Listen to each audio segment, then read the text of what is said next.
Tình yêu như nắng, nắng đưa em về bên dòng suối mơ,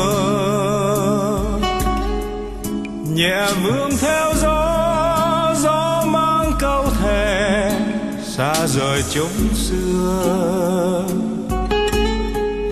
Tình như lá úa rơi buồn trong nỗi nhớ,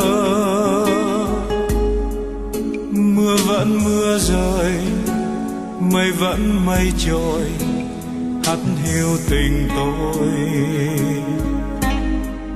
Người vui bên ấy xót xa nơi này, thương hình dáng ai. Vòng tay tiếc nuối, bước chân âm thầm, nghe giọt nắng phai. Đời như sương khói mơ hồ trong bóng tối.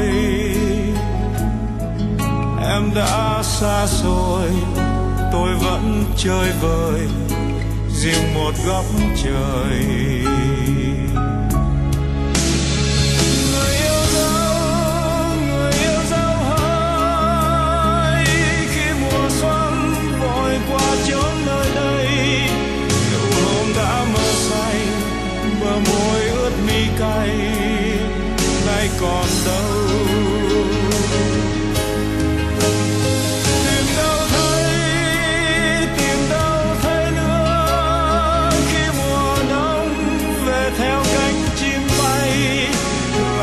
Cách đôi nơi là hạnh phúc rã rời. Người ơi, một mai em nhé, có nghe thư về trên hàng lá khô. Ngàn sao lấp lánh hát câu mong chờ em về lối xưa. Hạ còn nắng ấm thấy lòng sao buốt giá, gọi tên em mãi trong cơn mê này, mình nhớ thương nhau. Người yêu dấu hỡi, khi mùa xuân vội qua chốn nơi đây, đã mơ say, bờ môi ướt mi cay, nay còn đâu.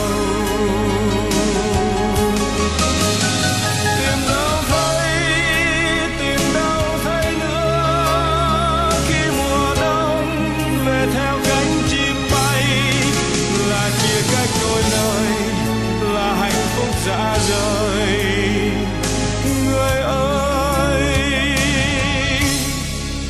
một mai em nhé, có nghe thư về trên hàng lá khô.